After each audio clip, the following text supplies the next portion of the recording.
Since it's Mother's Day this Sunday, I thought we could honor some of the women in history who left their mark with a gun. Probably the most famous is Annie Oakley, but few are aware of the difficult upbringing that honed her skills, her impressive business sense, or her activism. Annie Oakley, born in 1860 in northern Ohio, had a difficult childhood, defined by poverty and marked with the death of her father in 1866, 2 years in near slave conditions, working for an abusive family, and only about 4 years of education.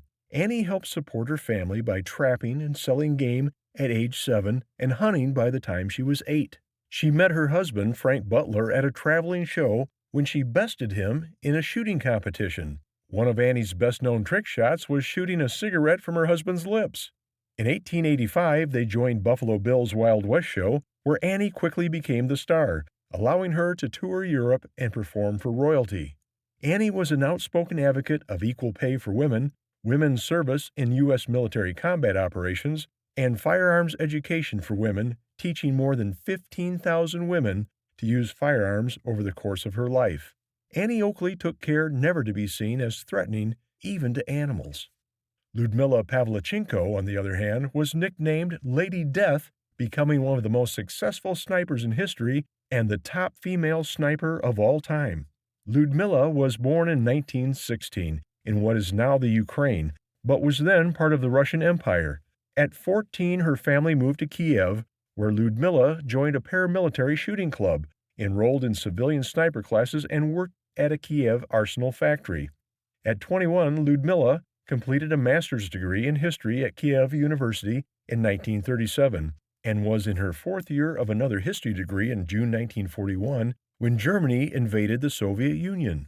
She joined the military and was offered a nursing position, but instead requested an infantry assignment and was placed in the Red Army's 25th Rifle Division.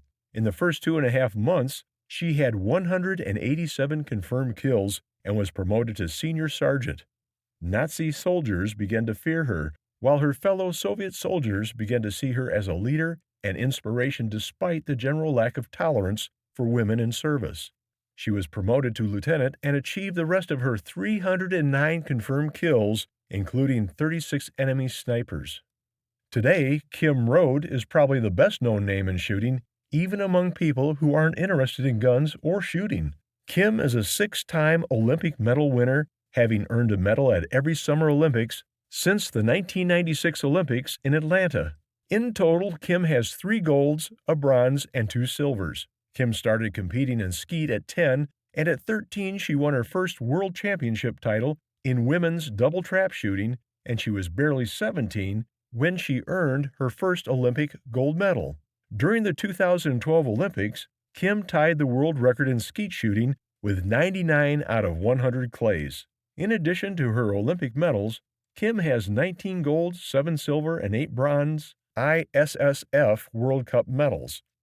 These are just a few of the many examples of incredible women in shooting, both in history and active today. There are many more women like Calamity Jane, Margaret Murdoch, Katie Francis, Natalie Foster, Juliana Foster, Eva Shockey, and Julie Golub that deserve recognition.